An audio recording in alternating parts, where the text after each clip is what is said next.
Welcome to our channel. Hi friends, সবাই কেমন আছো? আজ আমি আবার এসে গেছি তোমাদের মাঝে একটা ইলিশ মাছের পেটির মিষ্টির রেসিপি নিয়ে।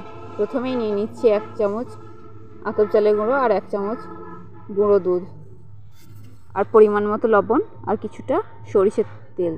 এবার আমি সবগুলোকে একসঙ্গে মিক্স করব। আর ওই একই ডাবুতে 1 ডাবুর মতো জল নিয়ে নেবো।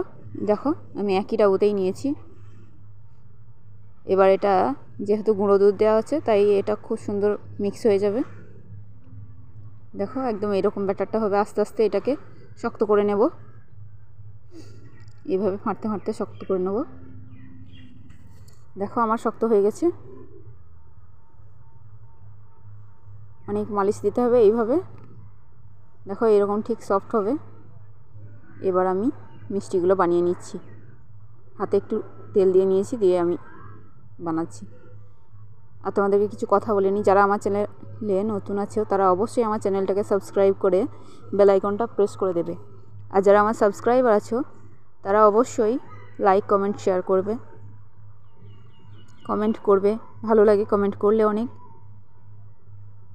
এই দেখো হয়ে গেছে। এবার আমি কড়াইয়ে তেল বসিয়ে দিয়েছি।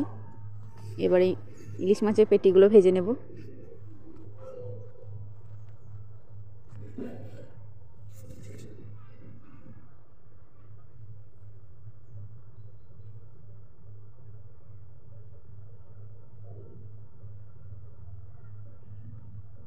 এইভাবেই আমি ভেজে নেব। দেখো লাল লাল হয়ে গেছে। এবার একে আমি তুলে নেব। এবার চিনি দিয়ে একটা রস বানিয়ে নেব। প্রথমেই দিয়ে দিলাম 4 চামচ মতো চিনি, 3 থেকে 4টে এলাচ। এবার এটাকে একটু নাড়িয়ে দিলাম। পাতলা রসেই হবে। দেখো এবার দিয়ে দিলাম এগুলোকে। ভালো লাগলে অবশ্যই লাইক কমেন্ট শেয়ার করো। Thank you.